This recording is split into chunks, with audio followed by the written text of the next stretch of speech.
Hello everyone, welcome on Chemcat academy YouTube channel. So guys, आज की इस video में हम लोग डिस्कस करेंगे सेंट्रल पोल्यूशन कंट्रोल बोर्ड का जो रिमेनिंग पार्ट था हमारा 2023 केमिकल इंजीनियरिंग का जो पेपर था सेंटिस बी का।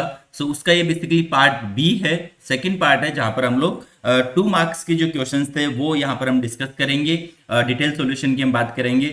हमने देखा फर्स्ट पार्ट में कि question number 1 to question number 30 जो थे वो 1 मार्क्स के क्वेश्चन थे, जो हमने कंप्लीटली डिस्कस कर लिए थे, जिसमें हमने देखा कि 20 क्वेश्चंस जो थे, फर्स्ट 20 क्वेश्चंस वो एमसीक्यूज थे, और नेक्स्ट 10 क्वेश्चंस जो थे बेसिकली वो एमएसक्यूज प्लस एनएटीज थे। ठीक है, सिमिलरली पैटर्न यहाँ पर 2 मार्क्स में रहता है। सेक्शन 2 बेसिकली ये है, तो सेक्शन 2 में आप देखोगे कि क्वेश्चन नंबर 31 से 50 मीन्स 20 क्वेश्चन जो है 2 मार्क्स के हैं, और फर्स्ट 10 क्वेश्चन जो है वो बेसिकली एमसीक्यूज रहते हैं, तो वहाँ 2/6 नेगेटिव मार्किंग रहता है, और question number 41 to question number 50 बेसिकली जो है वो अगेन यहाँ पर भी एमएसक्यू प्लस एनएटीज रहते हैं, जिसमें कोई भी नेगेटिव मार्किंग नहीं रहती। सो देखिए question number first 31 question number ये हमारा इस सीपीसीपी के पेपर का बेसिकली। सो फर्स्ट क्वेश्चन जो है, मतलब क्वेश्चन नंबर 31, ये बेसिकली मास ट्रांसफर का क्वेश्चन है। ओके, और यहाँ पर आप देखोगे कि ऑप्शन हमें गिवन है, मीन्स ये सिंपल एमसीक्यू क्वेश्चन है बेसिकली। सो यहाँ पर गिवन है, an ideal plate of a distillation column is employed for the separation of a binary mixture A and B. So distillation column पर based question है। The relative volatility हमें given है of A in the mixture, relative volatility A to B is 2, and the mole fraction of A in vapour stream and liquid stream going vapor stream basically going upward and liquid stream going downward are shown in the figure. What is the value of x? So x की value जो है हमें वो calculate करनी है। So देखिए यहाँ पर हमें एक चीज पता होनी चाहिए कि बेसिकली जो यहाँ पर मतलब कि जो एग्जिट स्ट्रीम रहेगी ये हमारी बेसिकली आइडियल प्लेट हो गई। तो यहाँ पर वेपर की जो एग्जिट स्ट्रीम है वेपर के लिए वो 0.8 रहेगी, और ये लिक्विड के लिए एग्जिट स्ट्रीम है वो x है, जो कि हमें फाइंड करनी है बेसिकली, है ना। तो यहाँ पर हम देख सकते हैं कि ये हमारा y हो गया, स्मॉल y इज 0.8, और स्मॉल x जो है हमें वो कैलकुलेट करना है। ठीक है, तो सबसे पहले तो यहाँ पर गिवन है बेसिकली आइडियल प्लेट।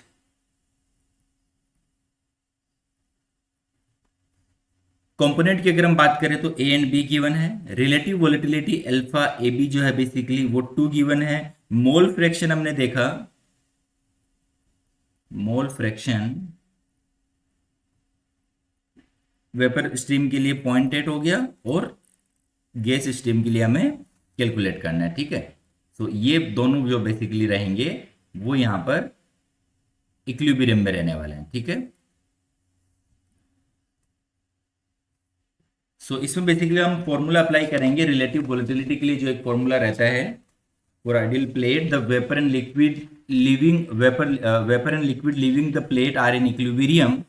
ठीक है, ये चीज डायग्राम पे लिख देते हैं हम यहाँ पर कि ये दोनों स्ट्रीम जो है वो इक्विलिब्रियम में रहेगी, because it's a ideal plate, and the relationship between the mole fraction y and the liquid mole fraction x is given by the equilibrium equation. So equation हो जाएगी यहाँ पर y is equal to alpha ab into x upon of 1 plus of alpha ab minus 1 into x basically. So ये formula basically जो हम apply करेंगे यहाँ पर। तो अल्फा ए भी हमारे पास में है, x हमें फाइंड करना है, y भी हमारे पास में है। ठीक है, तो सिंपली हम यहाँ पर लिख सकते हैं 0.8 is equal to 2 into x upon 1 plus 2 minus 1 into x basically. ठीक है, तो यहाँ से हमें ये मिल जाएगा 0.8 is equal to 2x upon 1 plus X. So ये रहेगा basically 0.8 plus 0.8x is equal to 2x, which is 0.8 equal to 1.2x. So x की वैल्यू यहाँ से मिलेगी हमें 0.8 डिवाइडेड बाई 1.2। सो इसे आप लिख सकते हो 8/12 और 2/3। सो देखते हो ऑप्शन में कैसे हमें गिवन था। ओके, हाँ, सो फ्रैक्शन में ही गिवन है ऑप्शन 2/3, मीन्स ऑप्शन डी जो है यहाँ पर करेक्ट आंसर हो गया हमारा। ठीक है, तो सिंपल रिलेटिव वोलेटिलिटी पे बेसिकली क्वेश्चन था।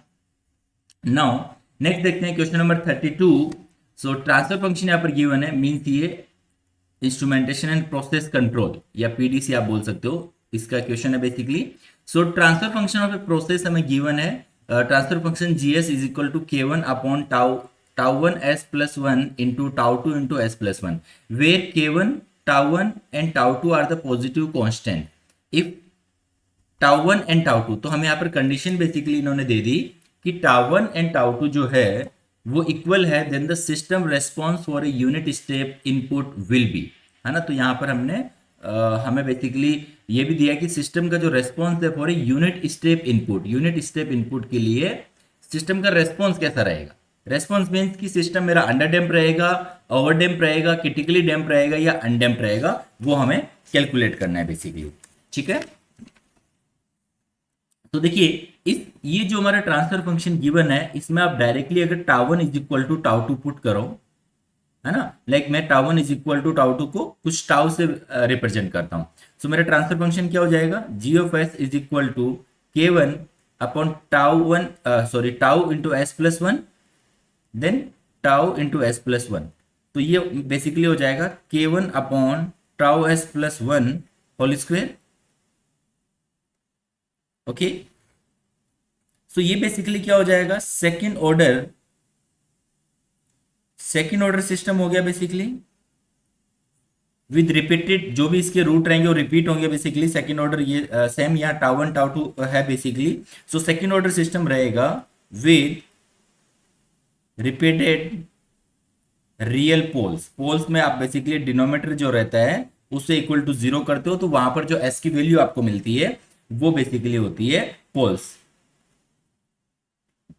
सो denominator is a perfect square है यहाँ पर, of a first order system का परफेक्ट स्क्वायर है, तो यहाँ पर रिपीटेड रियल पोल्स रहेंगे बेसिकली, ठीक है। सो इस कंडीशन में आपका जो सिस्टम का रेस्पॉन्स रहता है,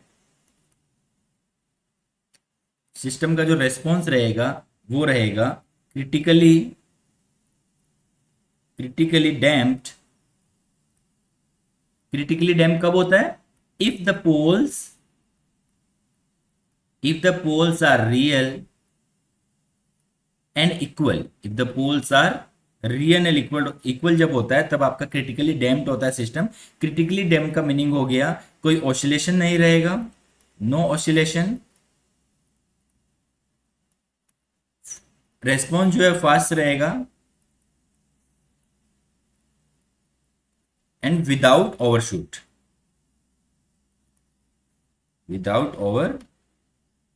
बेसिकली, ठीक है। ये अगर हम बात करें अंडर डैम्प की, तो ये function basically not under damp, over damp की अगर हम बात करें तो नॉट ओवर डैम्प रहेगा, बिकॉज ओवर डैम्प कंडीशन में क्या होता है, हमारा आंसर बेसिकली आ गया है क्रिटिकली डैम्प। पहले ऑप्शन हम देख लेते हैं कौन सा करेक्ट है। सो क्रिटिकली डैम्प में आप देख सकते हो ऑप्शन सी जो है करेक्ट आंसर है। नाउ ये ओवर डैम्प क्यों नहीं है बेसिकली वो देख लेते हैं। ओवर डैम्प में क्या होता है, सेकेंड ऑर्डर है तो वहां पर टू डिस्टिंक्ट रियल पोल्स होते हैं, बट यहां पर पोल्स रियल है मेरे, बट पोल जो है इक्वल है बेसिकली, ठीक है। देन इसके बाद में ये बेसिकली मेरा अंडर डैम्प भी नहीं रहेगा, सो नॉट अंडर डैम्प क्यों आ रहा है बेसिकली, अंडर डैम्प के केस में कॉम्प्लेक्स रूट्स होते हैं,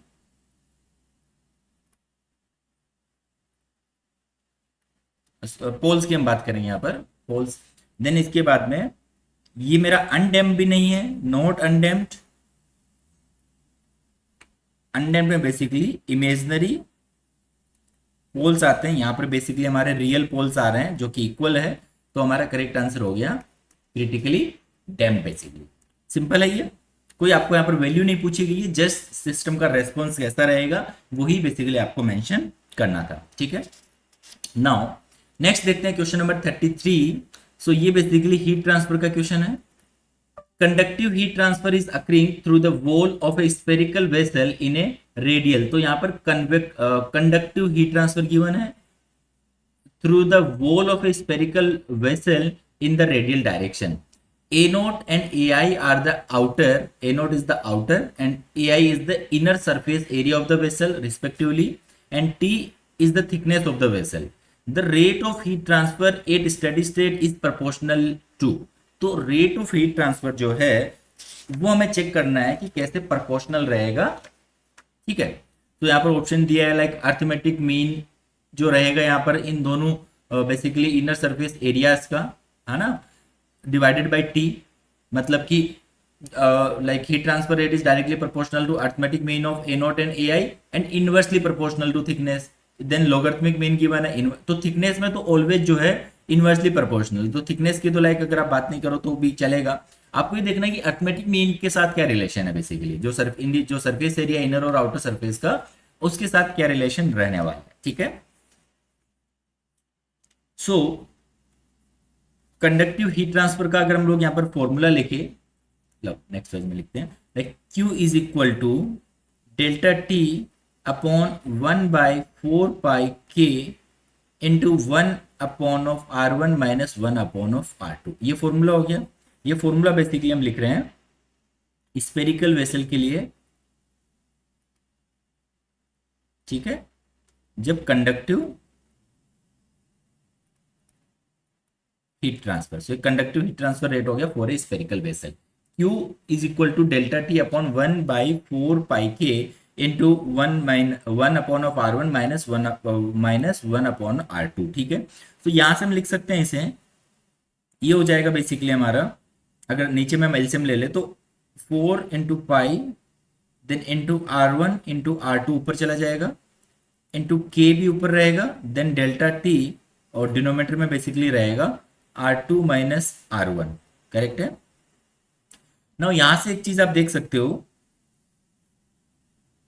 कि बेसिकली जो ये है, अगर Q की हम प्रोपोर्शनलिटी देखें, so is directly proportional to 4π into R1 R2 upon R1 into R2 upon of R2 minus of R1। तो यहां से हम लिख सकते हैं, अगर एरिया की हम बात करेंगे, सो एरिया की जो प्रोपोर्शनलिटी है बेसिकली वो यहां पर आ जाएगी। देखिए, ये तो बेसिकली थिकनेस होगी,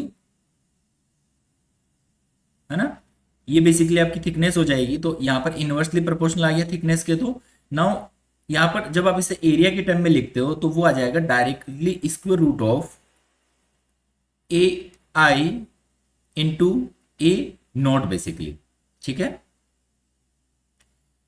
सो अब यहां पर अगर हम दिखे इसे तो हम ये लिख सकते हैं like delta, like Q is equal to 4πr1 into of 4, ये कहां से लाए बेसिकली वो हम लिख लें, 4πr2 इंटू ऑफ के into delta T upon of, नीचे वाली टर्म को मैं थिकनेस लिख दे रहा हूं, basically this is the thickness. ठीक है, तो यहां पर मेरे को बेसिकली क्या मिला, मैंने क्या किया, ए आई बेसिकली, ओके, ए आई जो बेसिकली था हमारा वो इनर सरफेस एरिया था। ठीक है, और ए नोट जो था हमारा वो आउटर सरफेस था। So this is the inner और दिस इज द आउटर, है ना, सरफेस एरिया। तो हमने सरफेस एरिया की फॉर्म में यहां पर लिख दिया 4πr1 देन 4πr2।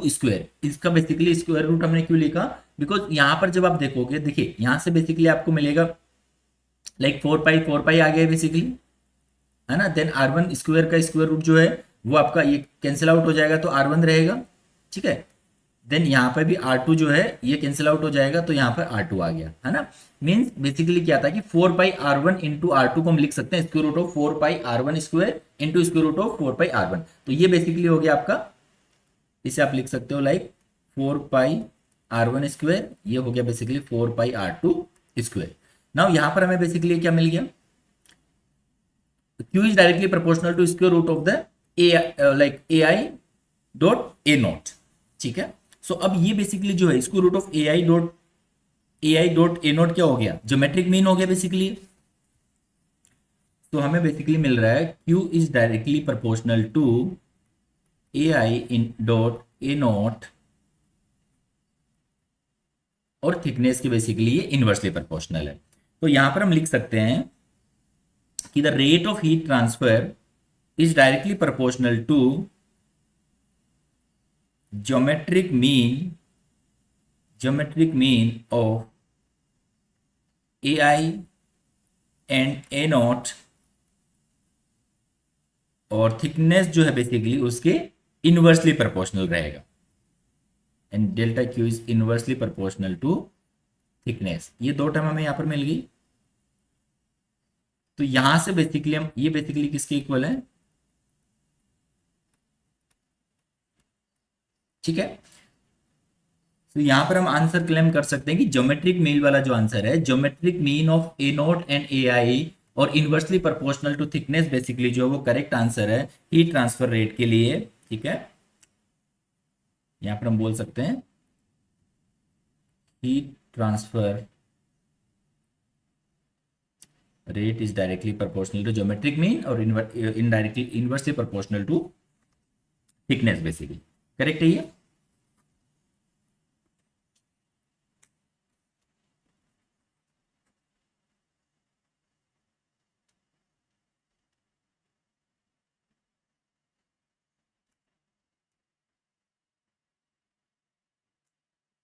तो नेक्स्ट क्वेश्चन हम देखते हैं।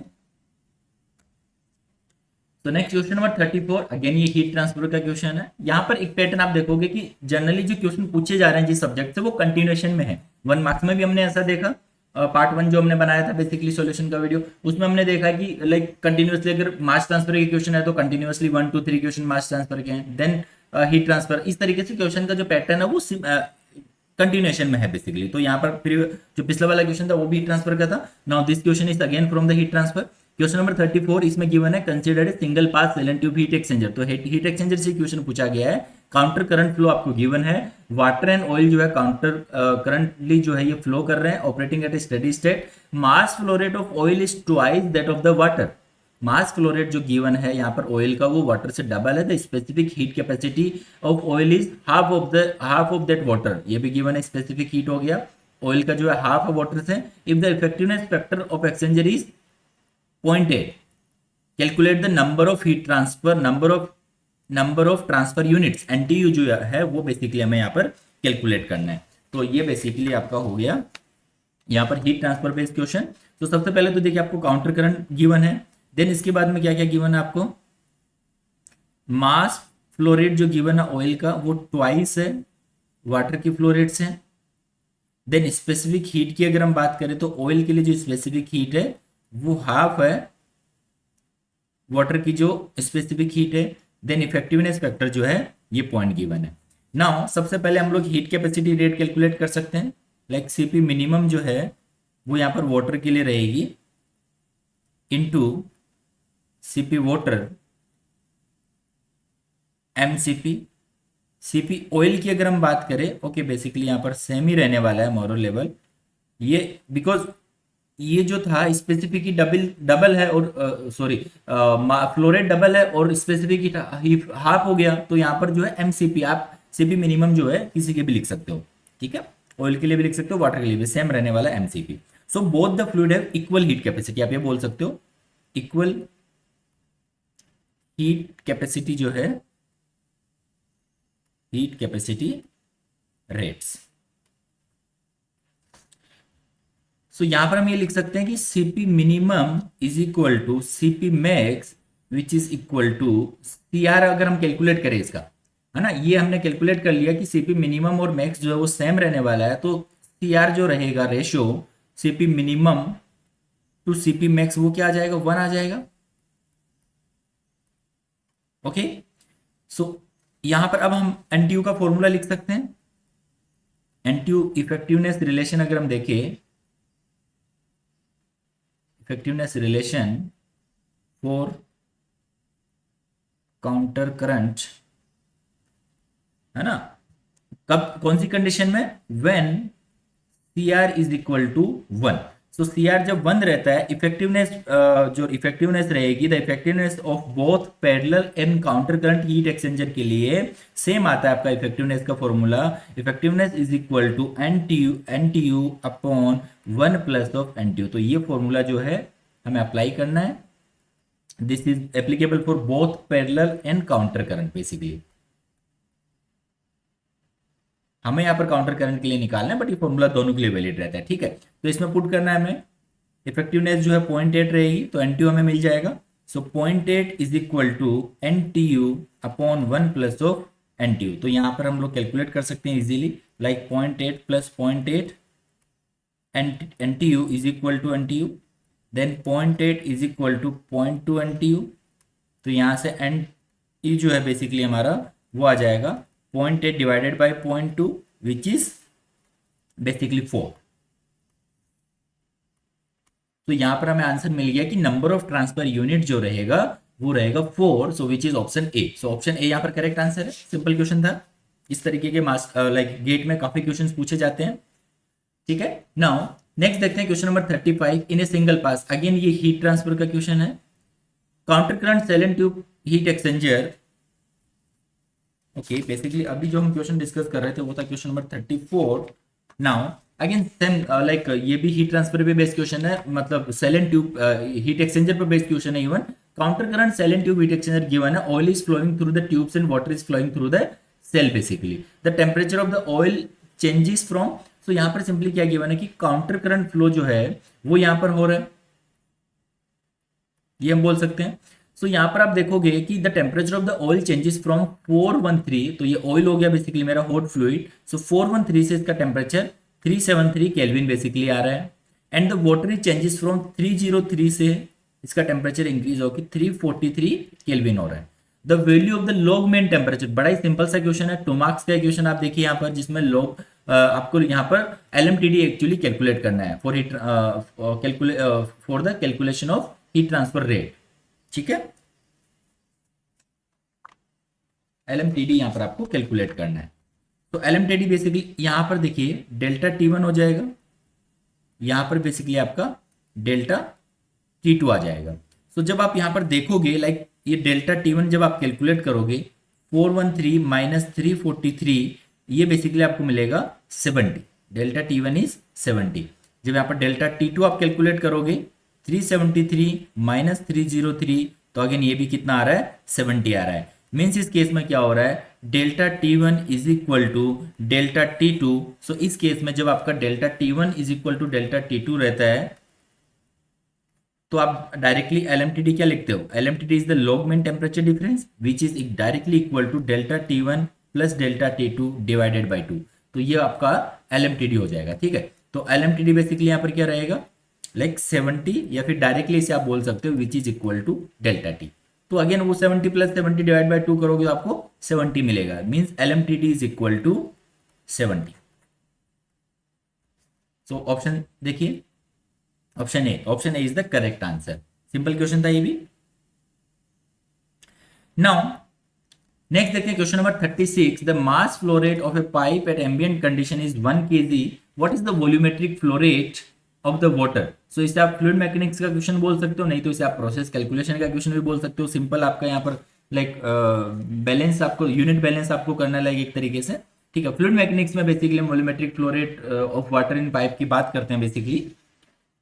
तो यहां पर आपको गिवन है, देखिए मास फ्लो रेट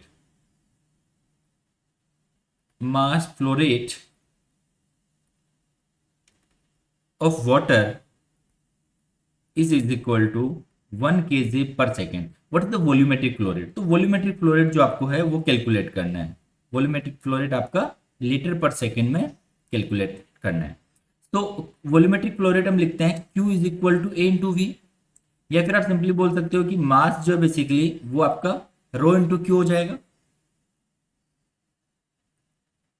तो यहां से बेसिकली आप अगर क्यू आपको कैलकुलेट करना है तो मास अपॉन डेंसिटी हो जाएगा। ठीक है, तो मास जो बेसिकली है means direct not basically rate of mass flow rate की मैं बात कर रहा हूं, है ना। सो मास फ्लो रेट जो है बेसिकली आपकी कितने गिवन है, 1 गिवन है, डिवाइडेड बाय डेंसिटी। तो यहाँ पर ये वाटर की बात कर रहा है तो वाटर की डेंसिटी आप लिख सकते हो विच इज 1000 kg पर मीटर क्यूब। ठीक है, तो यहां पर हम बेसिकली लिख सकते हैं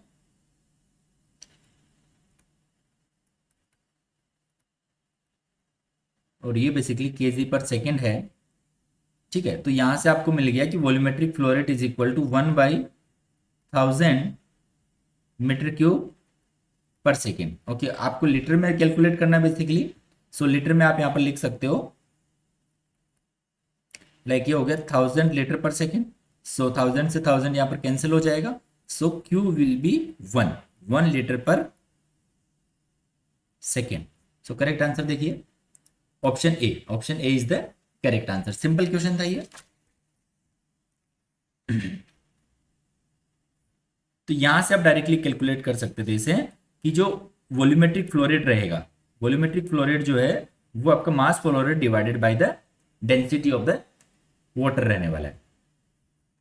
तो नेक्स्ट देखिए क्वेश्चन नंबर 37, ये बेसिकली सीआरई का क्वेश्चन है।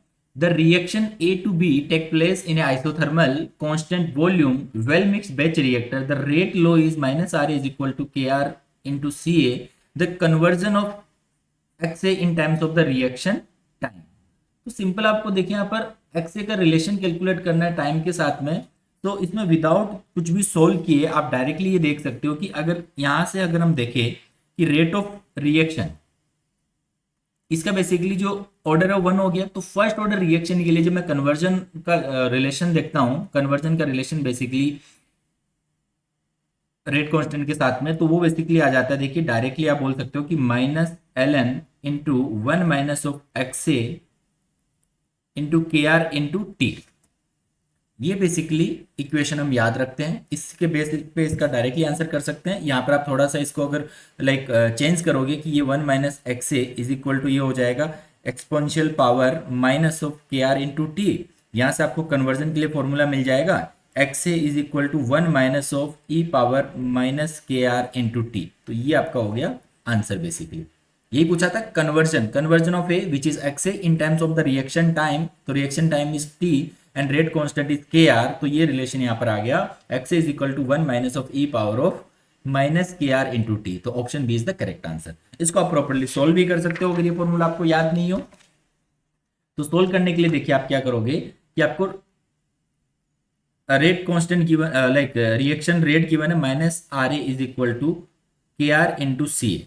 सो बैच रिएक्टर गिवन है, उसके लिए आप लिख सकते हो D C A upon D T is equal to minus R A. So minus R A को हम रिप्लेस कर देंगे के आर इंटू सी ए से। नाउ अब इसको हम लोग ये एक डिफरेंशियल इक्वेशन हमें मिल गई D C A upon D T is equal to minus K R into C A. तो इसको आप इंटीग्रेट कर सकते हो C A naught to C A 1 upon of C A then D C A is equal to हो जाएगा minus K R, यहाँ पर कांस्टेंट रहेगा 0 से टी डी टी टाइम के लिए। तो यहाँ पर जब आप एलसीएम लोगे तो यहाँ पर आपको मिलेगा L N C A upon of C A naught is equal to minus K R. यहाँ पर तो सिंपली टी आने वाला है 0 से टी में, तो यहाँ से आपको मिल जाएगा C A upon C A naught is equal to exponential power minus K R upon T. तो आपको आप बोल सकते हो कि यहाँ पर सी A upon C A not की आपको वैल्यू मिल गई।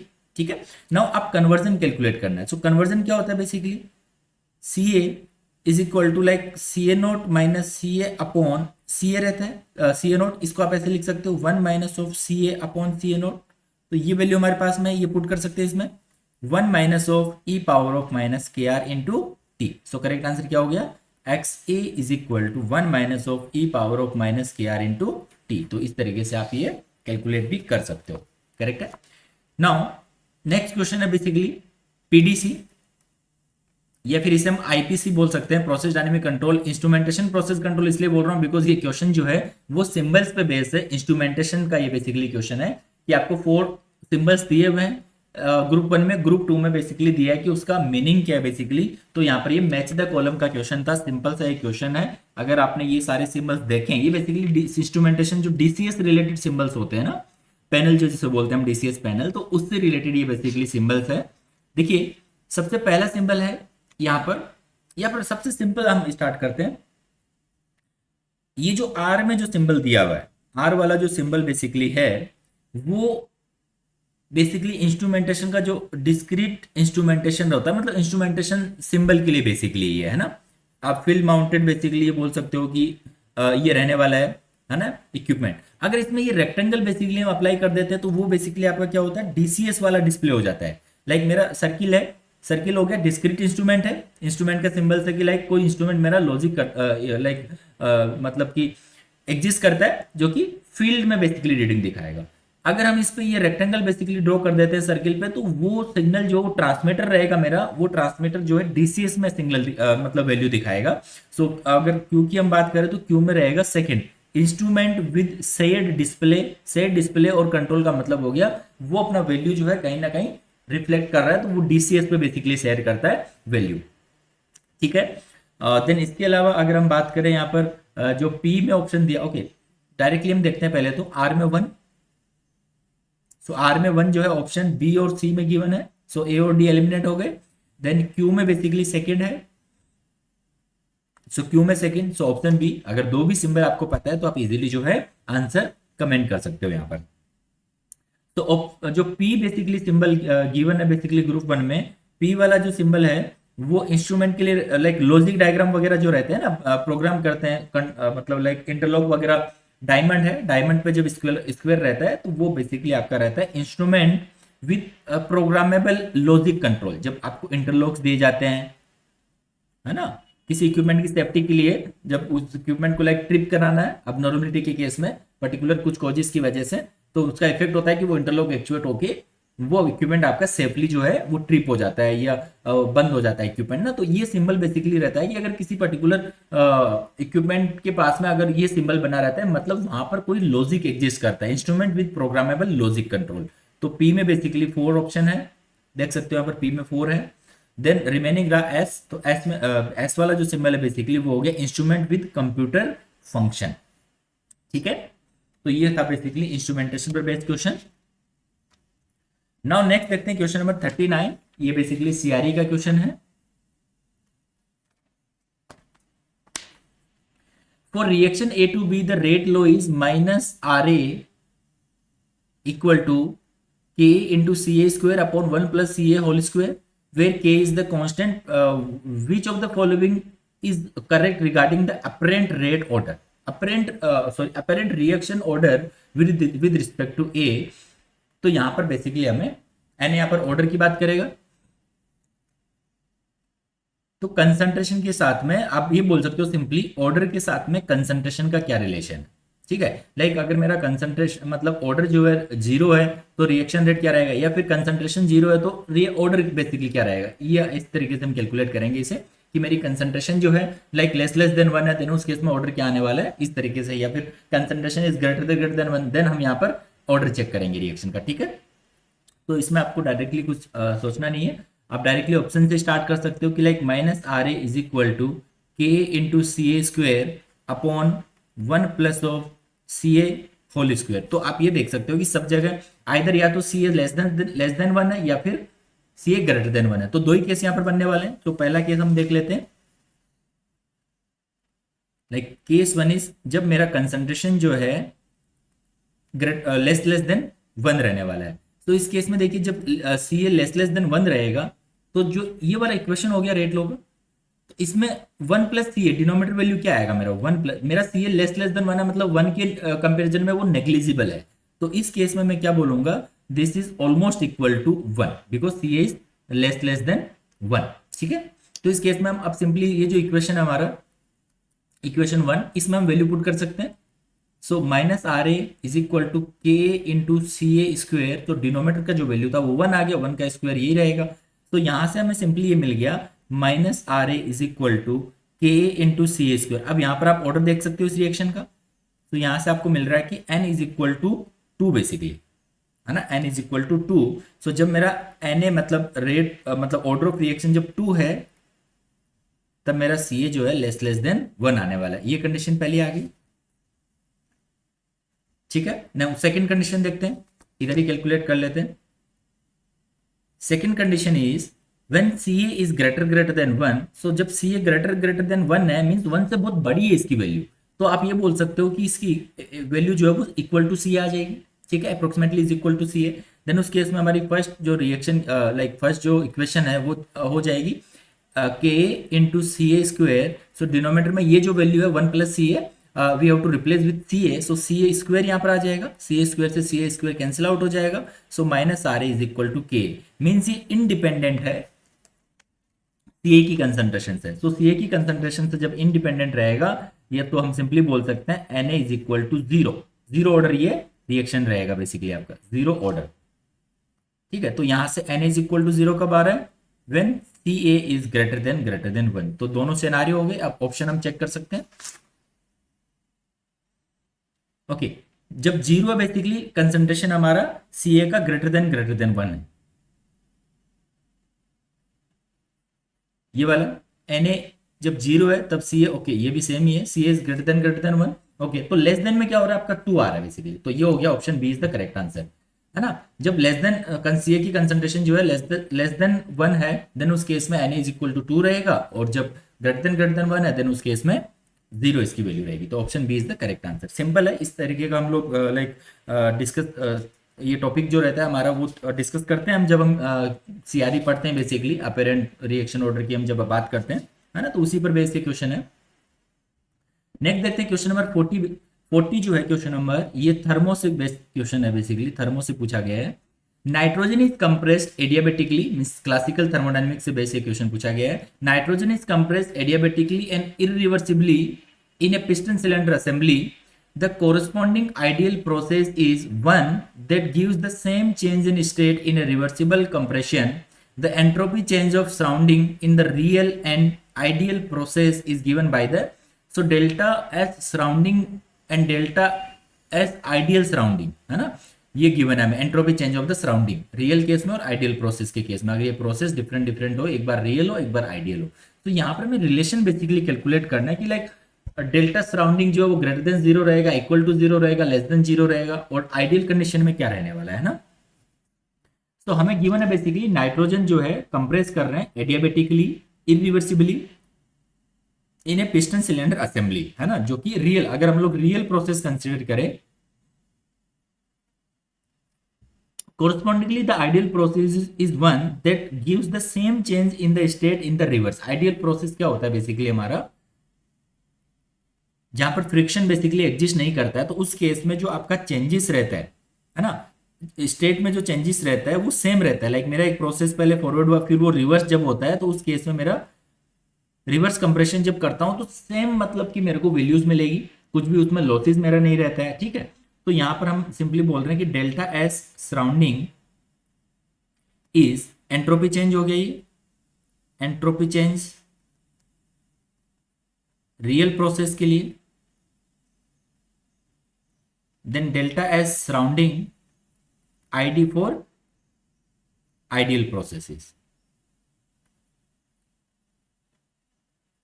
Entropy change for ideal process. So देखिए अगर हम टोटल मतलब एंट्रोपी चेंज की हम बात करें delta S, so delta S जो रहेगा वो 0 रहने वाला है, टोटल चेंज इन एंट्रोपी, ठीक है। Delta S total is equal to 0, means total में आपका बेसिकली क्या आ जाता है, सिस्टम प्लस सराउंडिंग, ये सिर्फ सराउंडिंग को कंपेयर कर रहा है यहां पर, ठीक है। सो सिस्टम की जो एंट्रोपी है अगर बढ़ती है, सिस्टम की एंट्रोपी डेफिनेटली बढ़ेगी, तो सराउंडिंग की एंट्रोपी क्या होगी उस केस में, डिक्रीज होगी, ठीक है। सिस्टम की जो एंट्रोपी है अगर बढ़ेगी तो सराउंडिंग की एंट्रोपी जो है डिक्रीज होगी। तो हम ये बोल सकते हैं कि डेल्टा टोटल जो है वो ग्रेटर देन और इक्वल टू 0 रहेगा, ठीक है। पहला केस यहाँ पर लाइक आइडियल के लिए हो गया, सेकंड केस में बेसिकली आइदर 0 रहता है तो आइडियल के लिए, अदरवाइज वो टोटल एंट्रोपी चेंज जो है डेफिनेटली कुछ ना कुछ रहेगा, पॉजिटिव वैल्यू आपको मिलेगी। हमने आई थिंक 1 मार्क्स के क्वेश्चन में भी देखा था कि एंट्रोपी चेंज जो आपकी पॉजिटिव रहेगी, लाइक दो सॉल्यूशन को मिक्स कर रहे थे और गिब्स फ्री एनर्जी जो नेगेटिव थी, है ना। सो एंट्रोपी चेंज जो है कुछ आपकी यहाँ पर रहेगी। सो डेल्टा एस टोटल जो है अगर रिवर्सिबल है तब तो ये 0 आ जाएगी, है ना। रिवर्सिबल के केस में तो 0 आ जाएगी कि सिस्टम की जो है इंक्रीज होगी तो सराउंडिंग की वहां पर डिक्रीज होने वाली है ना। तो यहां पर करेक्ट ऑप्शन की अगर हम बात करें, करेक्ट ऑप्शन जो है कि सराउंडिंग की जो एंट्रोपी रहेगी, सराउंडिंग की जो एंट्रोपी रहेगी 0, और आइडियल केस में सराउंडिंग की जो एंट्रोपी रहेगी वो लेस देन 0, है ना। ओवरऑल अगर आप बोल रहे हो कि ग्रेटर देन 0 रहता है तो सिस्टम की इंक्रीज हो रही है, तो सराउंडिंग की जो एंट्रोपी रहेगी वो यहां पर लेस देन 0 रहेगी। तो करेक्ट आंसर जो बेसिकली रहेगा इस क्वेश्चन का option B, surrounding entropy is equal to 0, और आइडियल केस में सराउंडिंग की एंट्रोपी जो है वो लेस देन 0 रहने वाली है basically.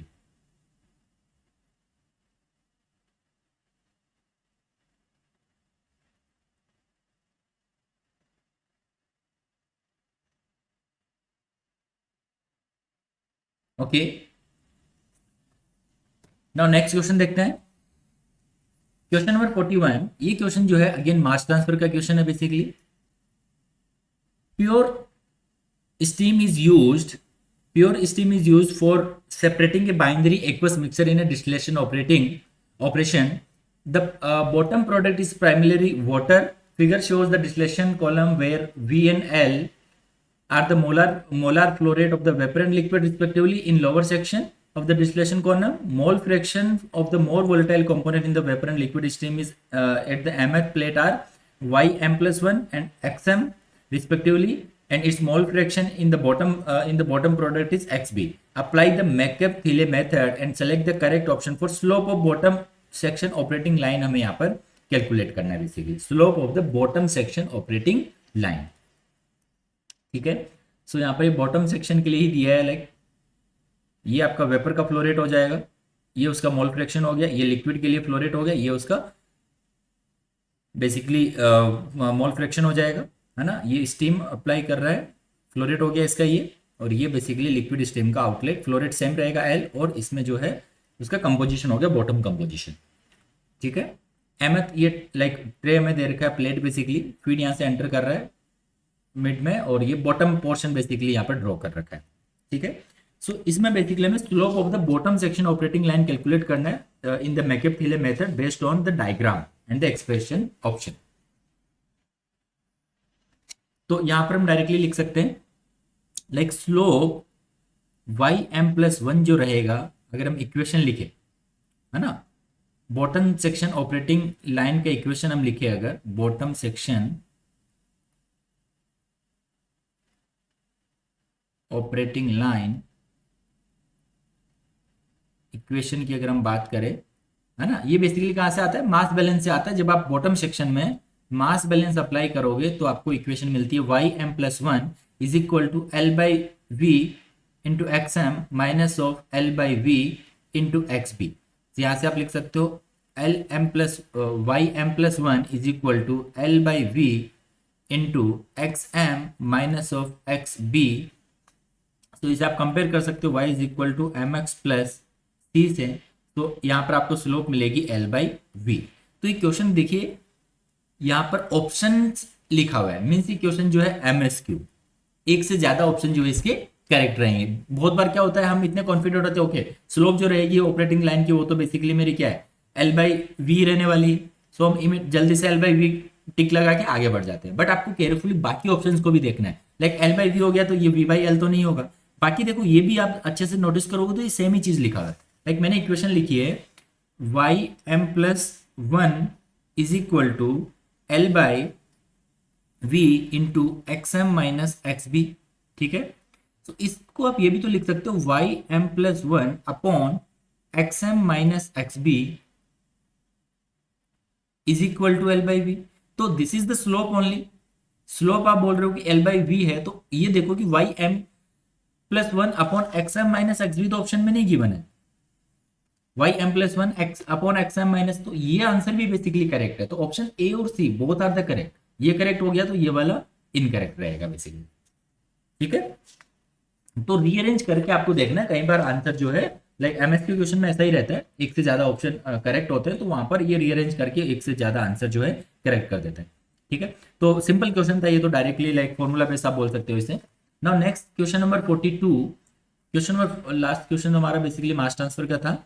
Now next question is basically phase diagram पे गिवन है for a maximum boiling azeotrope. तो एजियोट्रॉप बेसिकली हम मास ट्रांसफर में पढ़ते हैं, इस क्वेश्चन को मास ट्रांसफर का कंसीडर कर सकते हैं, या फिर थर्मोडायनेमिक्स में भी हम लोग पढ़ते हैं, है ना, सॉल्यूशन थर्मो में भी हम लोग बात करते हैं एजियोट्रॉप की।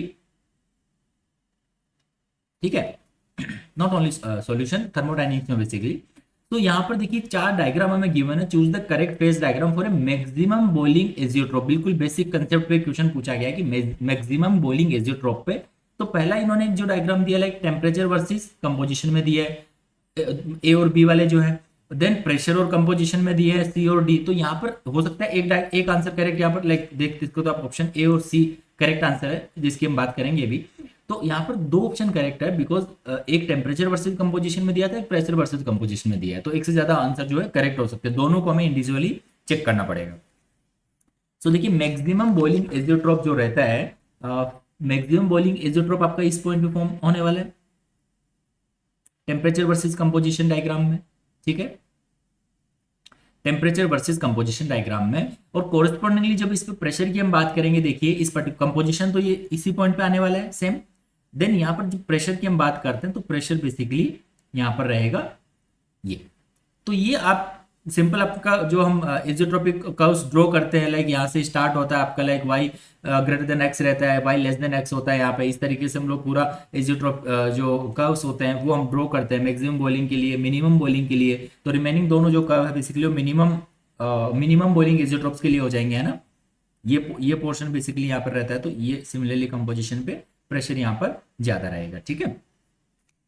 तो option A and C is the correct answer, इसमें ज्यादा कुछ डिस्कशन करने के लिए नहीं है। नाउ नेक्स्ट देखते हैं क्वेश्चन नंबर 43। क्वेश्चन नंबर 43 जो है ये बेसिकली आपका फ्लूइड मैकेनिक्स का क्वेश्चन है। A flow with uniform velocity u approaching the parallel to a flat plate develop a laminar boundary layer over the plate surface. Like आपका एक ये flat plate हो गया, है ना, इस पे लाइक कुछ फ्लूइड अगर फ्लो कर रहा है तो वो बेसिकली बेसिकली गिवन है a flow with uniform velocity, okay, uniform velocity होगी u approaching the parallel to a flat plate develop a laminar boundary layer, है ना। Laminar boundary layer basically form करता है ये over the plate surface. Select the correct statement. तो यहाँ पर different option हमें गिवन है कि like boundary layer thickness increase with, boundary layer की जो थिकनेस है डेल जो रहेगी, बाउंड्री लेयर थिकनेस बेसिकली वो इंक्रीज होगी या डिक्रीज होगी विद फ्लूइड विस्कोसिटी, ये पूछ लिया, मतलब पहले दो ऑप्शन में से कोई एक ऑप्शन करेक्ट रहेगा। तो बाउंड्री लेयर थिकनेस की बात कर रहा है और प्रेशर ग्रेडियंट की बात कर रहा है। तो pressure gradient in the flow direction inside boundary layer is non zero और जीरो, मतलब कि इन दोनों में से कोई एक ऑप्शन भी करेक्ट रहेगा। सो ऑप्शन ए और डी करेक्ट आंसर है इसके। देखते हैं इसमें हम लोग थोड़ा सा कैसे ऑप्शन ए और डी जो है यहाँ पर करेक्ट आंसर है बेसिकली। तो अगर बाउंड्री लेयर थिकनेस की हम बात करें तो डेल से हम रिप्रेजेंट करते हैं boundary layer thickness is square root of the v into x upon of capital U। Capital U is the uniform velocity, है ना। इस तरीके से हम लोग boundary layer thickness basically define करते हैं। Boundary layer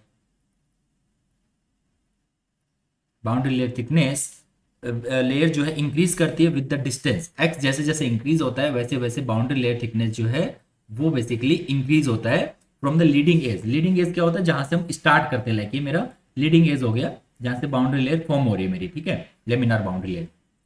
depend on the fluid viscosity भी डिपेंड करेगा, है ना। फ्लूइड विस्कोसिटी जो रहेगी उस पर डिपेंड करेगा। तो हाइयर द विस्कोसिटी, अगर विस्कोसिटी हाई रहेगी तो बाउंड्री लेयर थिकनेस क्या होगी, ये बेसिकली हो गया विस्कोसिटी। विस्कोसिटी अगर मेरा हाई रहेगा देन उस केस में बाउंड्री लेयर थिकनेस जो है वो भी क्या रहेगा, हाई रहेगा। Thus high viscosity leads to thicker boundary layer, high मतलब ये थिक रहेगा, ठीक है। सो यहां से डायरेक्टली आप फर्स्ट ऑप्शन देख ही सकते हो वैसे कि मेरा थिकनेस जो है वो स्क्वायर रूट ऑफ वेलोसिटी मतलब विस्कोसिटी के जो है डिपेंड कर रहा है। तो boundary layer thickness increases with fluid viscosity, अगर विस्कोसिटी इंक्रीज होगा तो ये ऑप्शन करेक्ट हो गया, option B is the incorrect. Now next देखते हैं प्रेशर ग्रेडियंट। तो ये तो हो गया हमारा part A. Now part B देखते हैं pressure gradient. So pressure gradient जो बेसिकली होता है वो रहता है dp by dx, this is the pressure gradient. So in case of a flow over a flat plate with no external pressure gradient, the pressure remain constant along the flow direction. So जब कोई like fluid flow कर रहा है आपका एक flat plate के ऊपर में, है ना, वो एक बाउंड्री लेयर फॉर्म कर रहा है, तो इनसाइड बाउंड्री लेयर हम देखते हैं कि कोई भी उसमें प्रेशर ग्रेडियंट एग्जिस्ट नहीं करता। जहां पर आपका बाउंड्री लेयर खत्म हो जाता है उस पोर्शन में आपका बेसिकली जो है मेरा लाइक इस inside DP by D x जो है वो जीरो रहेगा और डीपी बाई डी एक्स जो है ये यहाँ पर हम डिफाइन करेंगे आउटसाइड, ग्रेटर देन जीरो रहेगा, लेस देन जीरो रहेगा, है ना, वो सारी चीजें डिफाइन करते हैं आउटसाइड बाउंड्री लेयर। तो सिंपली हम बोल सकते हैं कि जो प्रेशर ग्रेडियंट है डीपी बाई डी एक्स वो जीरो रहने वाला है inside the boundary layer, inside the boundary layer. तो ऑप्शन देखिए, प्रेशर ग्रेडियंट इन फ्लो डायरेक्शन, है ना, फ्लो डायरेक्शन में हम बात कर रहे हैं, inside the boundary layer is non zero, but हमारा जीरो रह रहा है, तो option D is the correct answer. So C जो है इनकरेक्ट हो गया। So A and D is the correct answer for this question. So ये क्वेश्चन भी बेसिकली आपका एमएसक्यू क्वेश्चन था, फ्लूइड मैकेनिक्स से। नाउ नेक्स्ट देखते हैं question number 44। For a physical process which of the following can attain phase crossover frequency. So ये again आपका IPC process dynamic control का क्वेश्चन हो गया। अगेन ये भी एमएसक्यू क्वेश्चन है।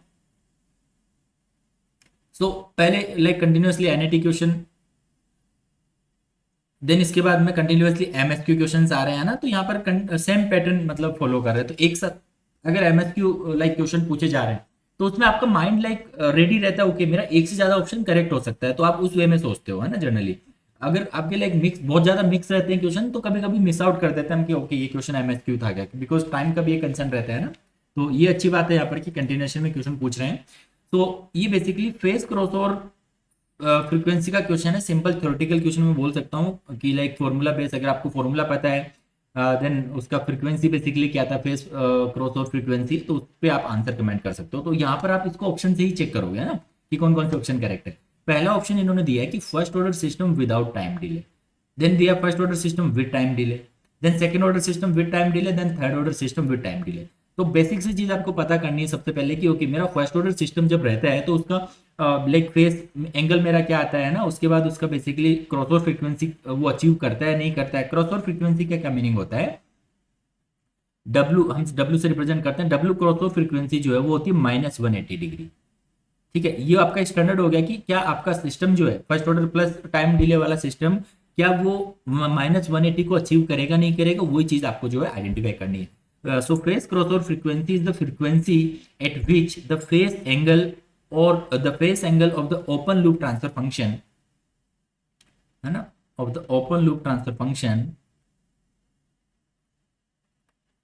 बिकम्स -180। अगर ओपन लूप ट्रांसफर फंक्शन का फेस एंगल जो है वो -180 आ जाता है, तो वो बेसिकली आपका जो है क्रॉस ओवर फ्रीक्वेंसी, उसे हम लोग बेसिकली बोलते हैं।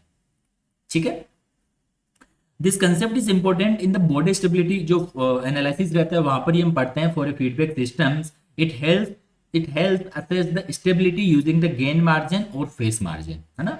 गेन मार्जिन और फेस मार्जिन हम कैलकुलेट करके उसका जो स्टेबिलिटी कितना है वो हम बेसिकली फाइंड करते हैं बॉडी स्टेबिलिटी एनालिसिस की हेल्प से, है ना। सो इसमें हम 1 बाय 1 देखते हैं। Like option A, so option A given है फर्स्ट ऑर्डर सिस्टम,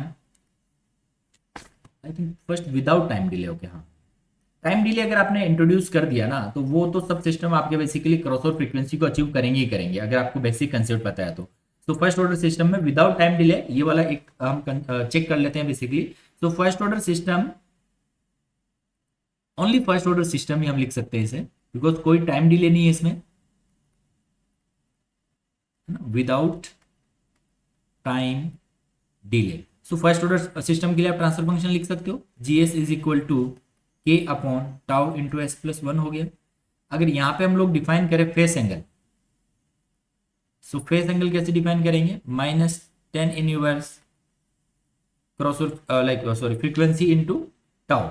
तो जब आप इसकी रेंज देखते हो इस फेस एंगल की, तो ये फेस एंगल आपका क्या रहेगा basically, it will like lies between the 0 degree to -90 degree. तो इसकी वैल्यू कभी भी माइनस लाइक 0 से -90 के बीच में ही वेरी करेगी, इसकी बाहर कभी भी नहीं रहने वाली है। तो हम सिंपली बोल सकते हैं it can not reach -180 degree face angle, correct है। सो अगर -180 को कभी भी अचीव नहीं करेगा, तो आपकी जो क्रॉसओवर फ्रीक्वेंसी है जो कि -180 डिफाइन करते हैं, वो कभी भी अचीव नहीं होने वाली है यहाँ पर। ठीक है, तो ऑप्शन ए तो एलिमिनेट हो गया। बाकी टाइम डिले का अगर आपको नॉलेज है तो आप इजीली कमेंट कर सकते हो कि option B C D A all are the correct except option A.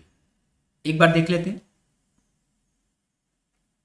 B क्या है, बेसिकली सेम है, फर्स्ट ऑर्डर सिस्टम है, इसमें बेसिकली टाइम डिले कर दिया, है ना, टाइम डिले भी हमने ऐड कर दिया with time delay, first order with time delay. तो इसका ट्रांसफर फंक्शन जब आप लिखोगे तो क्या आ जाएगा, GS is equal to K upon tau into S plus 1, ये तो हो गया फर्स्ट ऑर्डर के लिए। ना इसमें जब टाइम डिले का जो बेसिकली फंक्शन होता है वो होता है E power of minus S into tau D. तो ये हो गया first order plus time delay. ठीक है, तो अब इसका जब आप फेस एंगल कैलकुलेट करोगे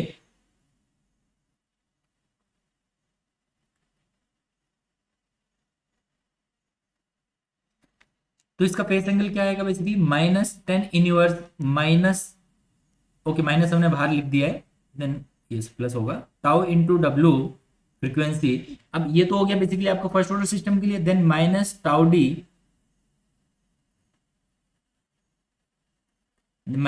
D into omega, sorry omega means की फ्रीक्वेंसी बेसिकली डब्ल्यू। तो ये आपका बेसिकली टाइम डिले की वजह से टाइम आया। अब इफेक्ट ऑफ टाइम डिले क्या हो रहा है, ये टाइम एक्स्ट्रा ऐड होगी, ये तीनों फंक्शन में मतलब ऑप्शन बी सी डी सब में ऐड होने वाली है। मतलब ये सिस्टम का ऑर्डर हम लोग इंक्रीज करते जा रहे हैं और टाइम डिले सब में हम साथ में रख रहे हैं। तो first order, second order, third order. ठीक है, तो ये क्या करेगा बेसिकली, ये फंक्शन जो है, ये फंक्शन बेसिकली इस फेस एंगल की मेरी वैल्यू जो है उसको ये इंक्रीज करने वाला है। इसका रिजल्ट बेसिकली क्या आएगा, तो टोटल मेरा फेस एंगल है वो -180 को रीच कर जाएगा, कर सकता है ना, degree at some finite value, है ना। फेस एंगल की जो वैल्यू है वो -180 रीच करेगा at some finite value of frequency, है ना। तो इस केस में हम बोल सकते हैं कि ये रीच। अब सेकेंड ऑर्डर में तो आप देखोगे कि वो रीच करेगा ही करेगा, है ना। सेकेंड और थर्ड ऑर्डर में जो है ऑप्शन सी देखते हैं हम। ऑप्शन सी में क्या है, second order plus time delay. तो यहां तो आपका सेकेंड ऑर्डर का फंक्शन अगर आप लिखो K upon of S square plus like 2 zeta into W N into S plus of W N square, then इसमें टाइम डिले इंट्रोड्यूस कर देते हैं, है ना।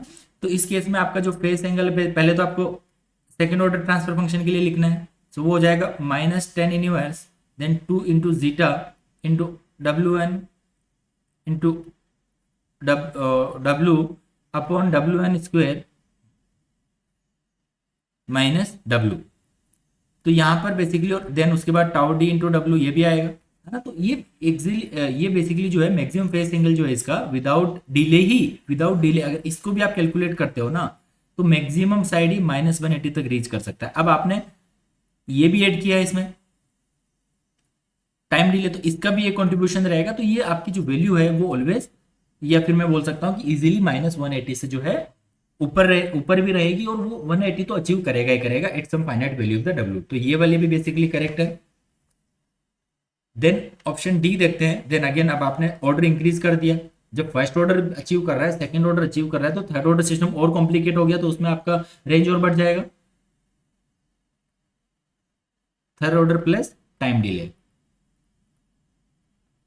तो ये डेफिनेटली आपका जो है अगर आप एक कोई ट्रांसफर फंक्शन सिंपल में लिख देता हूँ, tau 1 s plus 1 into tau 2 s plus 1 into tau 3 s plus 1। Like अगर इसमें आप विदाउट टाइम डिले भी लिखो ना, अगर विदाउट टाइम डिले इसका मैं फेस एंगल चेक करूँ तो वो आएगा -tan inverse tau 1 W, then -tan inverse tau 2 W, then -tan inverse tau 3 W.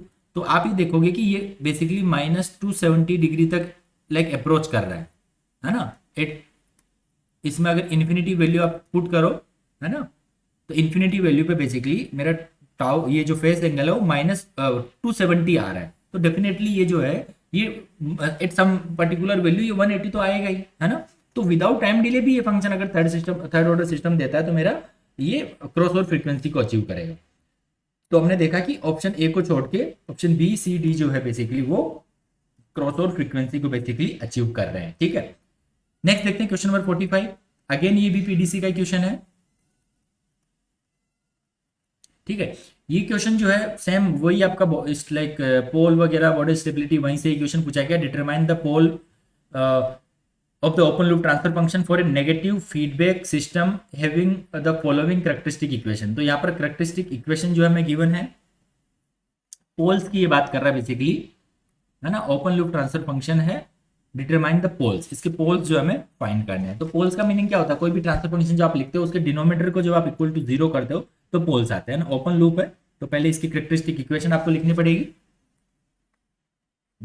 है ना। To determine the open loop poles of the system we analyze the close loop characteristic equation, है ना। ये जो इक्वेशन गिवन होती है वो characteristic equation की है, और ओपन लूप के लिए हमें कैलकुलेट करना है नंबर ऑफ पोल्स बेसिकली, है ना। तो अगर हम इसमें कैरेक्टरिस्टिक इक्वेशन की बात करें बेसिकली, तो 1 plus of G S into H S is equal to 0। So यहाँ पर हम ये बोल सकते हैं like G S into H S is equal to K upon S plus P one S plus P two into S plus P two into S plus P three. ये हम third order क्यों लिख रहे हैं, because हमें पता है यहाँ पर हमारा जो इक्वेशन है वो इक्वेशन बेसिकली वो थर्ड ऑर्डर का, ये लाइक स्टैंडर्ड इक्वेशन हो गया, मेरे पास गिवन है, बाकी हम कैलकुलेट करते हैं इक्वेशन। तो यहाँ पर बेसिकली ये आ गया। अब जब इसको आप क्लोज लूप के लिए लिखते हो, ये ओपन लूप के लिए है मेरा, बिकॉज कंपेयर आप करोगे तो इस क्लोज लूप वाले के साथ करोगे ना, तो क्लोज लूप के साथ जब कंपेयर करोगे तो इसे आपको कन्वर्ट करना पड़ेगा। तो क्लोज लूप के लिए इक्वेशन हम लिखेंगे क्लोज लूप के लिए, तो ये हो जाएगा 1 plus of G S plus H G S into H S is equal to 0। तो ये वैल्यू आपको यहाँ पुट करनी है, के upon like S plus of P one into S plus of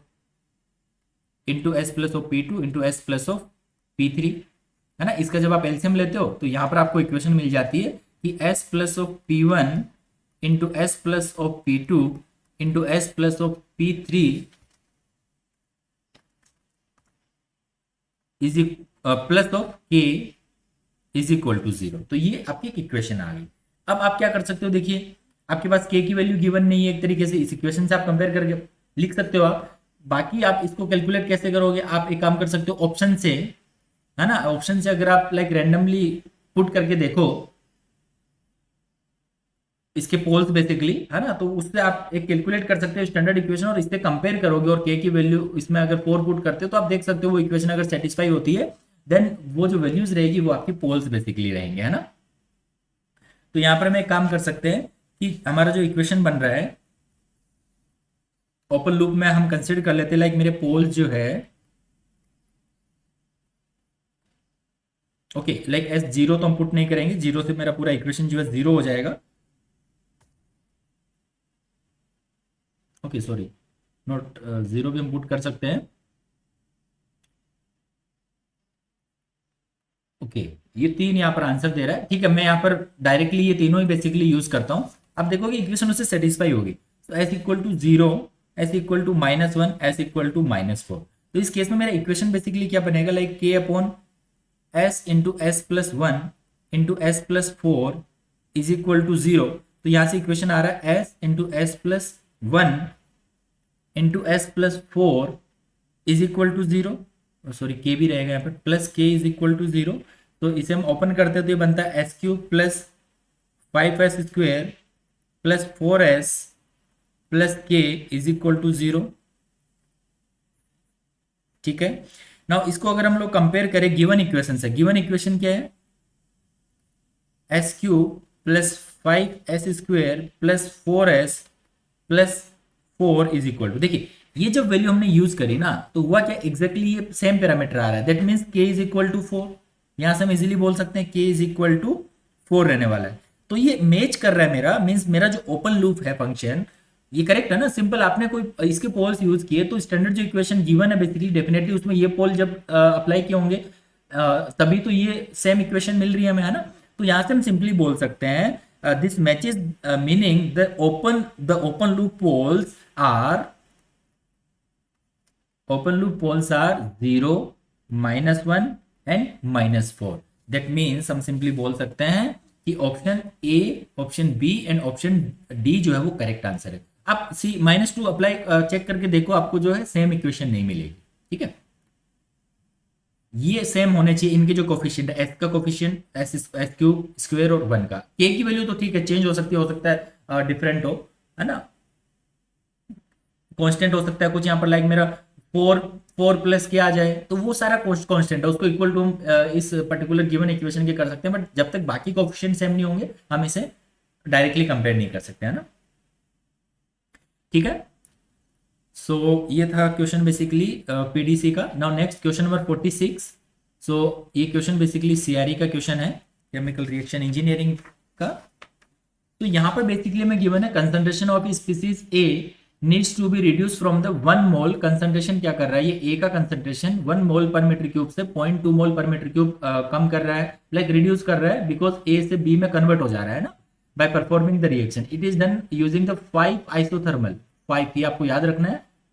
5 क्यों याद रखना है, बिकॉज हो सकता है इसने इंडिविजुअल वॉल्यूम पूछा हो, like volume of the 1 PFR पूछा है ना। तो हम पहले टोटल वॉल्यूम कैलकुलेट करेंगे, उसे 5 से डिवाइड कर देंगे। तो 5 isothermal which are the ideal plug flow reactors of the equal volume है connected in the series। the total volumetric feed rate जो है 1 meter cube है, the rate law is minus r is equal to 0.1 mole per meter cube per second। only A is present at the inlet of the first PFR and the reactor operate at steady state। reactors operate at steady state the volume of the 1 PFR। तो ये basically NAT question है जिसमें round off करना है up to 2 decimal place. तो देखिए यहाँ पर हमें क्या क्या चीजें गिवन है, बेसिकली रिएक्शन गिवन है A to B, initial concentration CA0 which is 1 mole per meter cube, final concentration is 0.2 mole per meter cube, then number of PFRs which are 5, equal volume है सबका, ठीक है। Then rate law में given है, rate law जो है वो हो गया minus R is equal to 0.0 mole per meter cube second. ये इसका जो यूनिट है बेसिकली यहां से आप देख सकते हो कि n इज इक्वल टू 0 है, जीरो ऑर्डर, जीरो ऑर्डर ये रिएक्शन रहने वाला है। स्टेडी स्टेट कंडीशन गिवन है, आइसोथर्मल और रिएक्टर का type plug flow reactor, because जो इक्वेशन हम अप्लाई करेंगे वो प्लग फ्लो रिएक्टर के लिए लिखाएंगे, अप्लाई करेंगे। So we are compute the volume of a single PFR, है ना। सिंगल पीएफआर के लिए पहले हम कैलकुलेट करते हैं। कभी भी आपको इतना लाइक लेंथी थोड़ा सा क्वेश्चन गिवन रहता है तो उसका आपको जो भी डाटा गिवन है डायरेक्टली वो लिख लो, जिससे कि कोई भी डाटा आपका लेफ्ट आउट ना रह जाए जब आप इसको सोल्व करोगे, है ना। बिकॉज ये सब क्वेश्चन जो है फॉर्मूला बेस्ड क्वेश्चन रहते हैं। सो आप देख सकते हो कि पीएफआर के लिए डिजाइन इक्वेशन हम लिखे, PFR design equation for zero order reaction, ठीक है। तो ये सारी चीज हम याद रखते हैं, लाइक पीएफआर के लिए, सीएसटीआर के लिए जीरो ऑर्डर, फर्स्ट ऑर्डर, है ना, सेकेंड ऑर्डर के लिए क्या उनका डिजाइन इक्वेशन रहेगा। तो यहाँ पर हम डायरेक्टली लिख सकते हैं कि जो वॉल्यूम रहेगा वो इज इक्वल टू आएगा integration of CA0 to CA final nu naught upon minus RA into DCA। तो ये मेरा डिजाइन इक्वेशन हो गया, ठीक है। तो यहाँ पर रेट लो हम अप्लाई कर सकते हैं। सो रेट लो अगर हम लिखें यहाँ पर टोटल वॉल्यूम, ये टोटल वॉल्यूम हम कैलकुलेट कर रहे हैं ना, इक्वल 5 PFRs गिवन है हमें। सो V0 माइनस ऑफ, इसमें हम लोग देखिए कांस्टेंट वैल्यू है माइनस RA की ना, minus RA is equal to 0.1 mole per meter cube. सो ये आप डायरेक्टली आपका बाहर आ जाएगा ना, तो सिंपली यहाँ पर आपको मिलेगा न्यू नोट, ये भी कांस्टेंट रहेगा, upon of rate minus RA जो है रेट लो वो भी कांस्टेंट हो गया। तो सिंपली ये CF माइनस CA0 आ जाएगा यहाँ पर, है ना। So nu note into minus RA की वैल्यू पुट कर दे डायरेक्टली 0.1 इंटू ये आ जाएगा यहाँ पर लिमिट जब अप्लाई करेंगे CF माइनस ऑफ CA0, ये फॉर्मूला हो गया ना। इसमें वैल्यू पुट कर सकते हैं, CF की वैल्यू हमारे पास में है ना।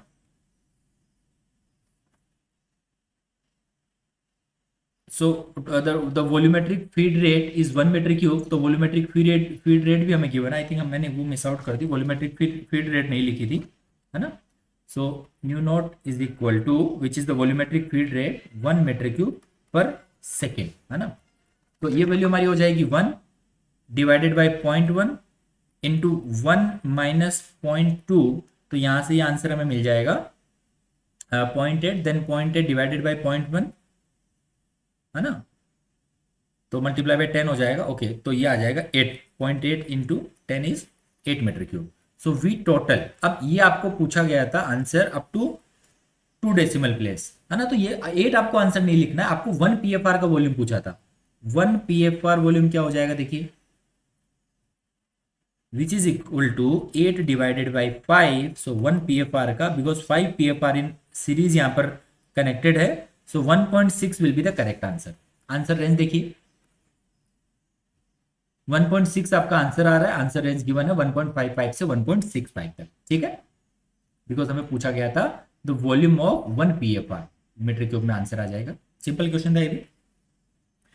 नाउ नेक्स्ट देखते हैं क्वेश्चन नंबर 47। ये जो क्वेश्चन है बेसिकली ये प्रोसेस कैलकुलेशन का क्वेश्चन है। अच्छा क्वेश्चन आप इसे बोल सकते हो। इस टाइप के क्वेश्चन भी हम सोल्व करते हैं प्रोसेस कैलकुलेशन में गेट के लिए।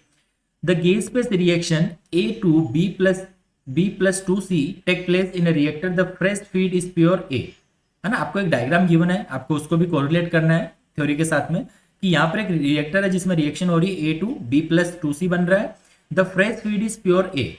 तो फ्रेश फीड यहां पर है जो कि प्योर ए है ना, प्योर ए गिवन है। And the overall conversion of A is 90%। Overall conversion का मीनिंग क्या हो गया बेसिकली, ये जिसमें आपका रिएक्टर, सेपरेटर, रिसाइकल सब आएगा। इसको लाइक आप बाउंड्री एक बना सकते हो। ये लाइक अगर आपका प्रोडक्ट हो गया यहाँ पर, तो ओवरऑल जो कन्वर्जन है एक्सए का वो गिवन है 90%। मीन्स अगर 100 मोल ए के एंटर करते हैं इस सिस्टम में तो 90 मोल जो है बेसिकली वो बी और सी में कन्वर्ट हो जाएंगे और 10 मोल जो है वो प्रोडक्ट में आपको मिलेंगे। ठीक है, that is the 90% meaning on the molar basis. The effluent from the reactor is separated. ये जो इफ्लुएंट यहां पर बन रहा है रिएक्टर से आउटलेट में, इसमें एक सेपरेटर लगा रखा है जो कि ए को कंप्लीटली सेपरेट कर देता है ना। The effluent from the reactor is separated by not completely up to 99%। 99% तक जो है ये इसे सेपरेट कर देता है ऑफ अनरिएक्टेड। जितना भी यहाँ अनरिएक्टेड ए था, है ना, जितना भी यहाँ पर ए रहेगा उसका 99% इधर आ जाएगा, तो रिमेनिंग 0.01% इधर जाएगा, है ना, प्रोडक्ट के साथ।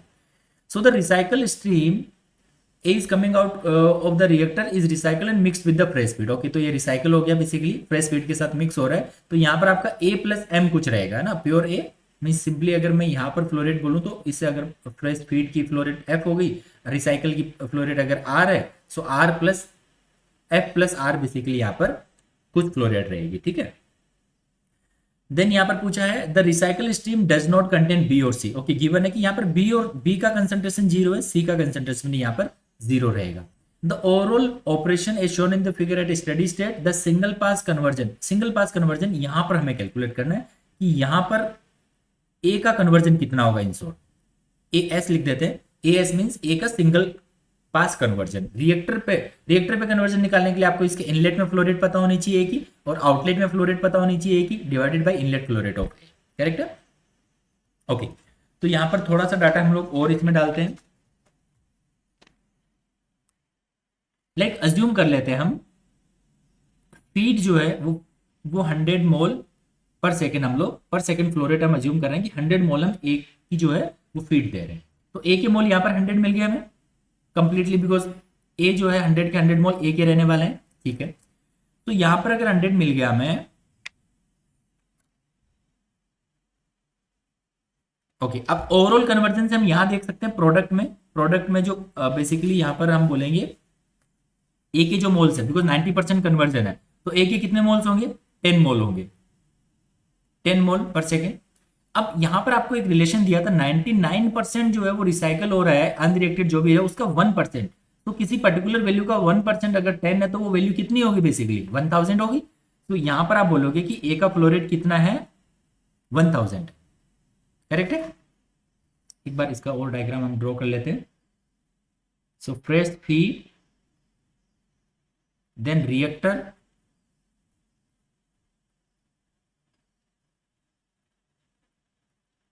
then separator, then product,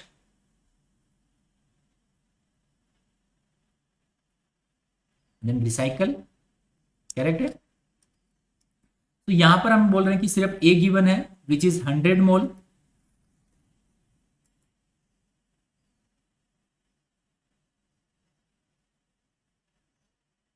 okay. सो ए के बेसिकली हमारे पास यहां 100 मोल्स हो गए, बिकॉज 90% ओवरऑल कन्वर्जन हमें गिवन था। तो यहां पर हमने देखा कि ए के जो है 10 मोल्स आ रहे हैं। देन यहां पर हमने देखा कि 99% रिलेशन दिया है, जितना भी यहां पर ए रहेगा उसका 99% इधर रहेगा, तो 0.01%। तो मीन्स आप बोलोगे कि ए का जो फ्लो रेट है, मीन्स किसी पर्टिकुलर जो लाइक अमाउंट है मेरा ए का, है ना, उसका ओनली 0.01% इधर आ रहा है 10। तो ए बेसिकली मेरा कितना हो गया, मतलब एम लिख रहा हूं मैं, या फिर सेपरेटर इनलेट ए एस, है ना, तो ये बेसिकली मेरा कितना हो जाएगा 1000। तो ये बेसिकली हमको मिल गया 1000 मोल, है ना, डायरेक्टली मोल पर सेकेंड में जस्ट मोल में लिख रहा हूँ। तो यहाँ पर जब मेरा 0.01% है और यहाँ पर बेसिकली 99% है, मतलब ए 1000 में जो कि रिएक्टर आउटलेट में था उसमें से प्रोडक्ट में 10 हो गया, तो रिमेनिंग कहाँ रहेगा, रिसाइकल में रहेगा। रिमेनिंग कितना हो गया, 1000 माइनस 10 विच इज 990, करेक्ट है। ये कंप्लीटली ए रहेगा, आप ये बोल सकते हो, बिकॉज यहाँ पर बी का फ्लोरेट 0 है, सी का फ्लोरेट भी 0 है, ये गिवन है हमें।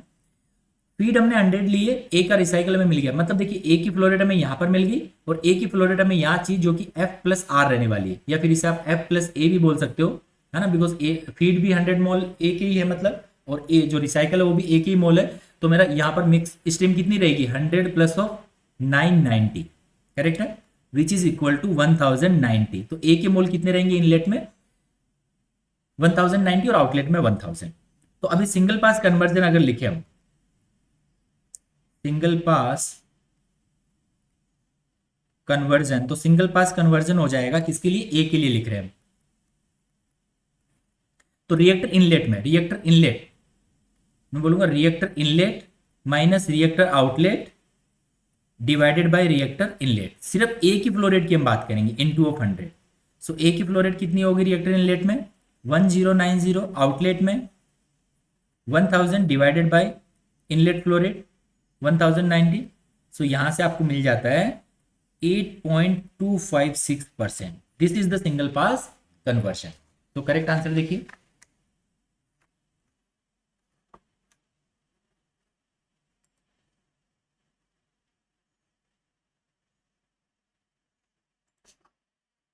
सो करेक्ट आंसर हमारा हो जाएगा बेसिकली 8.256, 2 डेसिमल तक राउंड ऑफ करना था तो 8.26 आप इसे लिख सकते हो आंसर, 8.26 जो कि रेंज में है बेसिकली, है ना, ठीक है।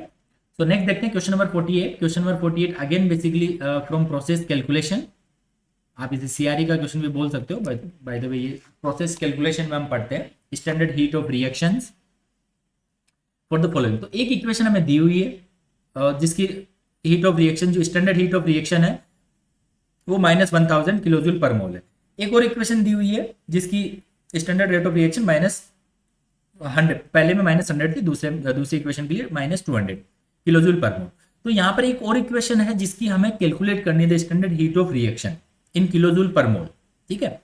तो सिंपल है, आपके पास दो इक्वेशन गिवन है, तीसरी की आपको heat of standard heat of reaction calculate करना है, थोड़ा सा मैनिपुलेट करना है इक्वेशंस को, लाइक किसी मल्टीप्लाई करना है, प्लस माइनस करना है, तो कॉरेस्पॉन्डिंगली आपका जो स्टैंडर्ड हीट ऑफ रिएक्शन है उस पर्टिकुलर इक्वेशन के लिए वो भी चेंज होता जाएगा। तो आपको इस तरीके से फाइनल इक्वेशन के लिए स्टैंडर्ड हीट ऑफ रिएक्शन जो है कैलकुलेट करना है, ठीक है।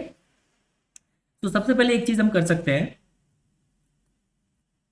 लाइक इसे हम लोग नंबरिंग अगर दे इक्वेशन नंबर 1 और इक्वेशन नंबर 2, ठीक है, और हमारी ये आप एक तरीके से बोल सकते हैं ये टारगेटेड इक्वेशन है ना, ये टारगेट इक्वेशन होगी हमारी, ठीक है। सो पहली इक्वेशन अगर आप देखो यहाँ पर जो सेकंड इक्वेशन है a+d से c+3 बन रहा है, अगर मैं इसको रिवर्स कर दूं, है ना, इसको रिवर्स कर दूं कि लाइक c+3 जो है वो a+d बनाए, तो इसका हीट ऑफ रिएक्शन क्या हो जाएगा, बेसिकली पॉजिटिव आ जाएगा, नेगेटिव से, बिकॉज अपने चेंज कर दिया ना डायरेक्शन इक्वेशन का। तो किलोजूल पर मोल होगा 100, ठीक है। सो ये सेकंड है, इसका 200 गिवन है ना, -200 गिवन है, तो +200 हो जाएगा, ठीक है। देन आपके पास में जो इक्वेशन गिवन है अभी, इस इक्वेशन को आप 3 से मल्टीप्लाई कर सकते हो, मल्टीप्लाई बाई 3, तो 3 से मल्टीप्लाई करोगे तो 3c + 9e then 3a + 3d, और ये सेम आपका इक्वेशन जो स्टैंडर्ड हीट ऑफ रिएक्शन है वो भी 3 से मल्टीप्लाई हो जाएगा। सो 3 × 200 विच इज 600 किलोजूल पर मोल। अब ये क्यों कन्वर्ट किया, बिकॉज देखिए मेरे को यहाँ पर 9e चाहिए था, देखो 9e आ गया, है ना, ये 3d चाहिए था, यहाँ पर 3d आ गया। अब हम क्या करेंगे, इस इक्वेशन को मैं कुछ इक्वेशन नंबर 3 अगर मैं मेंशन करूं, this is the equation number 3, तो अब देखिए 1 और 3 को अगर आप ऐड करो, है ना, इक्वेशन 1 + 3 अगर हम ऐड करें तो हमें बेसिकली क्या मिल जाएगा, ये वाली इक्वेशन और ये वाली इक्वेशन को हम ऐड कर रहे हैं। तो लेफ्ट हैंड साइड में हमारा हो जाएगा 3a + b + 3c + 9e, right hand side में क्या रहेगा, 3a + 3c + 3d। मैं जस्ट अल्फाबेटिकली ऑर्डर में ऐड कर दे रहा हूँ। सेम इनका जो रिएक्शन रेट का जो है वो भी ऐड हो जाएगा। सो हीट ऑफ रिएक्शन जो है वो -100 + 500, तो 500 सॉरी -100 देन +600, तो ये हो जाएगा 500 फाइनल आंसर। तो अब इक्वेशन देखते हैं, 3a से 3a कैंसिल आउट हो जाएगा। देन इसके अलावा यहाँ पर 3c से 3c भी कैंसिल आउट हो गया, तो नई इक्वेशन में मिल गई b + 9e से 3d बन रहा है। तो यही तो हमें कैलकुलेट करना है। तो इस इक्वेशन के लिए स्टैंडर्ड हीट ऑफ रिएक्शन कितना आ गया, बेसिकली आ गया 500 + 500 किलोजूल पर मोल। तो जो नई इक्वेशन बेसिकली गिवन है b + 9e + 3d, इसके लिए जो स्टैंडर्ड हीट ऑफ रिएक्शन रहेगा वो बेसिकली आएगा 500 किलोजूल पर मोल। ये कैसे बेसिकली आया, जब इक्वेशन को हमने ऐड किया तो उनकी जो स्टैंडर्ड हीट ऑफ रिएक्शन जो है वो भी ऐड हो जाएगी। तो इस तरीके से बेसिकली हमें 500 किलोजूल पर मोल मिलता है। ओके, तो correct answer is 500। Round off करना अप टू 1 डेसिमल, तो 500.0 इसे आप लिख सकते हो, जो कि वेरी रेंज है। नाउ नेक्स्ट देखते हैं क्वेश्चन नंबर 49।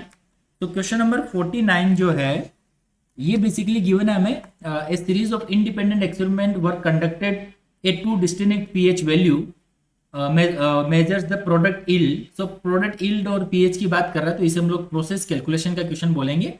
वैसे आप देखोगे तो ये question like mostly mathematical relation पे बेस्ड है ना, तो मैथमेटिक फॉर्मूला ही इसमें अप्लाई होने वाला है। देखते हैं पहले क्वेश्चन क्या गिवन है। तो ये क्या बोल रहा है कि 2 डिस्टिंक्ट पीएच वैल्यू मेजर कर रहा है।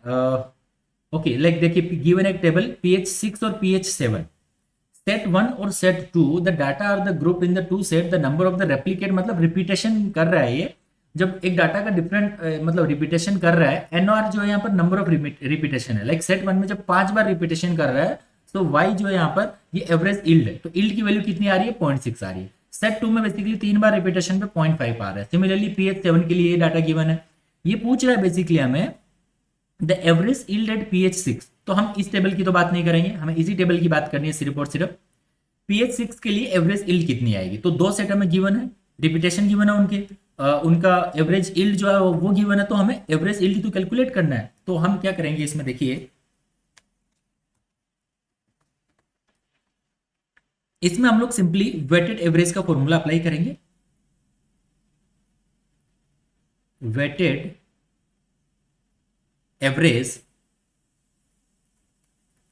एवरेज फॉर्मूला देखिए क्या होगा, यहां पर इस टेबल में हम लिख देते हैं। ओके, या फिर डायरेक्टली लिख दे रहा हूं मैं कि सेट 1 जो गिवन है बेसिकली मेरा, सेट 1 में एक रिपीटेशन गिवन है, उसे हम NR1 दे देते हैं। सिमिलरली उसके लिए यील्ड गिवन है बेसिकली 0.6, देन NR2 उसे हम like second repetition, second set के लिए जो रिपीटेशन नंबर है उसे हम NR2 लिख देते हैं। 3 टाइम्स रिपीटेशन है, उसकी जो यील्ड की वैल्यू आ रही है उसे Y2 हम लिख देते हैं 0.5। तो ये हमारे पास पैरामीटर है। इसमें अभी हमें pH की, ये pH कितने के लिए, फॉर pH 6, इसी की हम बात करेंगे। तो एवरेज यील्ड की वैल्यू हमें कैलकुलेट करनी है कि इसमें एवरेज क्या आने वाला है यील्ड का। तो फॉर्मूला हमारा हो जाएगा वेटेड एवरेज फॉर्मूला जो है, weighted average formula Y total is equal to NR1 into Y1। देखिए यील्ड का आपको एवरेज निकालना है, तो आप यील्ड के लिए फॉर्मूला अप्लाई करोगे ना, रिपीटेशन जस्ट काउंट है, वो वैल्यू नहीं है बेसिकली, है ना। तो ये हो गया NR, तो ये मल्टीप्लाई हो जाएगा इससे, देन ये इससे मल्टीप्लाई हो जाएगा, दोनों को प्लस करेंगे और डिवाइड करेंगे कितनी बार आपके टोटल रिपीटेशन है इससे। तो ये फॉर्मूला हो गया। इस फॉर्मूला में जब वैल्यू आप अप्लाई करोगे, पुट करोगे, तो आपको यहाँ पर वाई टोटल की वैल्यू मिल जाएगी। देखिए 5 into 0.6 plus 3 into 0.5 divided by 5 plus 3, तो यहां से आपको मिलता है वाई टोटल, ये हो गया 5 इंटू 0.6 इज 3, देन ये 1.5, देन 5 प्लस 3 8, देन ये हो गया 4.5 डिवाइडेड बाई 8। तो ये वैल्यू जब आप कैलकुलेट करते हो तो 0.5625 आता है। मीन्स 8 pH फॉर pH 6 के लिए जो एवरेज यील्ड की वैल्यू कितनी आ रही है, 0.5625, 0.5625। यहाँ पर बोला गया हमें राउंड ऑफ करना 2 डेसिमल प्लेस, तो 2 डेसिमल प्लेस के लिए 0.56 आ जाएगा। ठीक है। सो आंसर देखिए आप 0.56 रहेगा, जो कि विद इन रेंज है, बड़ा ही नैरो रेंज दिया है 0.55 टू 0.57। ठीक है। नेक्स्ट क्वेश्चन नंबर 50 देखते हैं। लास्ट क्वेश्चन है बेसिकली, ये कंप्लीटली आप बोल सकते हो मैथ का क्वेश्चन है। यूलर मेथड पर बेस्ड एक क्वेश्चन है कि एक डिफरेंशियल इक्वेशन हमें गिवन है, dy upon dx is equal to 5 into E power x into sine x at y x equal to 0 पे, वैल्यू भी हमें गिवन है 0 है। Use the explicit Euler's method to solve the given equation with step size भी हमें given है, delta x या फिर h हम बेसिकली बोल सकते हैं step size is equal to 0.1। The value of, तो हमें वैल्यू कैलकुलेट करनी है y की एट x इक्वल टू 0.2। ठीक है। तो राउंड ऑफ करना 3 डेसिमल। तो सिंपल है, इसमें आप चेक कर सकते हो इक्वेशन से, जो डिफरेंशियल इक्वेशन गिवन है उस पर हमें लाइक बाउंड्री कंडीशन गिवन है इनिशियली। तो Euler's method, explicit Euler's method का अगर हम लोग फॉर्मूला लिखे लाइक उसमें yn+1 बेसिकली क्या रहता है, yn plus of delta x यहाँ पर स्टेप साइज हो गया इनटू फंक्शन, जो फंक्शन हमें गिवन है यहां से, फंक्शन बेसिकली क्या हो जाएगा आपका 5 into E power x into sine x. So function of x n और वाई एन, जो भी उसमें हमारे तो एक्स की वैल्यू सिर्फ गिवन है उसमें। ठीक है। तो ये फॉर्मूला हो गया। अब यहां पर मेरा फंक्शन क्या है, फंक्शन एफ ऑफ एक्स और फंक्शन एफ एक्स को वाई जो है बेसिकली वो हो गया 5 into E power of x into sine x. ठीक है। तो ये दो इक्वेशन से आप कंप्लीट, और ये इसकी भी हेल्प हमें लेनी है और स्टेप साइज की भी हेल्प लेनी है। देन इसके बाद finally at x equal to 0.2 value जो हमें कैलकुलेट करना है। पहले एक्स इक्वल टू 0 पुट करेंगे, फिर एक्स इक्वल टू 0.2 पे वैल्यू कैलकुलेट करेंगे। ठीक है। तो सबसे पहले इनिशियल वैल्यू स्टेप 1 कैलकुलेट करते हैं इसमें। स्टेप 1 इनिशियल वैल्यू क्या होगी, x naught equal to 0, y naught is equal to 0। ये कहां से लिखा मैंने, यहां गिवन है कि एक्स 0 इक्वल टू वाई 0 भी हमें मिल रहा है। तो इस कंडीशन पे हम फंक्शन की वैल्यू कैलकुलेट कर लेते हैं कि एफ एक्स 0 जो है, देखिए इसमें आप वाई को रिमूव कर सकते हो कि सिंपली मेरा जो फंक्शन है वो एफ ऑफ एक्स के लिए ही है, ये आप बोल सकते हो, बिकॉज वाई पे तो डिपेंड कर नहीं रहा है। ठीक है। तो एफ एक्स नॉट जो है इनिशियल वैल्यू जो रहेगी वो क्या हो जाएगी 5 ई पावर 0 इंटू साइन 0। तो ये वैल्यू भी क्या आ रही है, 0 आ रही है। Means initially F x not जो है, एक्स 0 जो है बेसिकली वो भी 0 ही आ रहा है। ठीक है। तो इस केस में फिर देखते हैं y1 क्या आएगा। तो x मतलब कि yn मतलब n इक्वल टू 0 पे इनिशियल वैल्यू ना, n इक्वल टू 0 पुट करोगे तो ये क्या आ जाएगा, 1 आ जाएगा। y1 is equal to y naught plus delta x को आप h लिख सकते हो into f of x naught. तो ये वैल्यू हमने कैलकुलेट करी है, 0 आ रही है हमारी। आप इसमें सिंपली लिख सकते हो like this value is equal to 0, y naught है ना, x 0 पे y भी 0 आ रहा है, तो ये हो गया 0 plus of step size 0.1 into of x not, अभी हमने कैलकुलेट किया 0, तो ये भी 0। तो y1 भी बेसिकली हमें क्या मिल गया, 0 मिल गया। मीन्स स्टेप 1 में हमने कैलकुलेट किया एक्स नॉट 0 पे y नॉट 0, फिर हमने कैलकुलेट किया एफ एक्स नॉट जो है वो भी 0 आ गया, और इस वैल्यू पे y1 जो है वो भी 0 आ गया। ये वैल्यू में आगे यूज होगी y1 इज इक्वल टू 0 वाली। अभी स्टेप 2 देखिए, स्टेप 2 में क्या होगा, देखिए x1 जो है बिकॉज हमारा स्टेप साइज क्या है, step size is equal to h और delta x is equal to 0.1। ठीक है। सो स्टेप साइज हमारा 0.1 है, तो x1 हमने इनिशियल वैल्यू 0 थी, इससे हमें 0.1 हमने स्टेप साइज चेंज कर दी। देन अब y1 बेसिकली आएगा, तो y1 बेसिकली ऑलरेडी हमने कैलकुलेट किया 0 आ रहा है। नाउ अब x1 कैलकुलेट कर सकते हैं, x की वैल्यू हम क्या पुट करेंगे 0.1। तो फंक्शन हमारा क्या है बेसिकली 5 इंटू ई power x into sine X, इसमें हम वैल्यू पुट कर सकते हैं 0.1। So 5 into E power 0.1 into sine of 0.1। ठीक है। इस वैल्यू को जब आप सोल्व करोगे तो ये वैल्यू आपको समहाउ मिलेगी f of 0.1 is equal to 0.5515, ये वैल्यू आ गई। नाउ अब हमें कैलकुलेट क्या करना था, y2 कहां पर 8x इक्वल टू 0.1। पहले हम यहां पर y2 हमें कैलकुलेट करना है बेसिकली 0.2 पे। ठीक है। सो देखते हैं y2 बेसिकली जो रहेगा, ओके पहले एक बार फॉर्मूला लिख देते हैं। y2 is equal to y1 है ना, n की वैल्यू बेसिकली हम क्या पुट कर रहे हैं 1 पुट करेंगे, n की वैल्यू जो है 1 पुट करेंगे, तो ये हो जाएगा yn+1 y2 then y1 plus h into function की वैल्यू 0.1, ठीक है। तो यहां पर बेसिकली हमें वैल्यू क्या मिलेगी, ये y2 हम कैलकुलेट कर रहे हैं, y2 is equal to zero. Okay, y1 हम ऑलरेडी कैलकुलेट कर चुके हैं, जीरो है, zero plus of h is the step size. तो f 0.1 हमने कैलकुलेट किया था, ये आ रहा है 0.5515, ठीक है। तो हम यहां पर कैलकुलेट कर सकते हैं कि ये जो वैल्यू आएगी ये हमें मिलने वाली है, इसको आप मल्टीप्लाई करोगे सिंपली, ओके, जस्ट 0.1 से, तो 0.05515 आ जाएगी, करेक्ट है। सो y2 हमें कैलकुलेट करना था the value of the y at x equal to 0.2 basically. Okay, तो y2 की वैल्यू हमें यहां पर मिल गई 0.05515, means y2 mean second step के लिए 0.2 के लिए।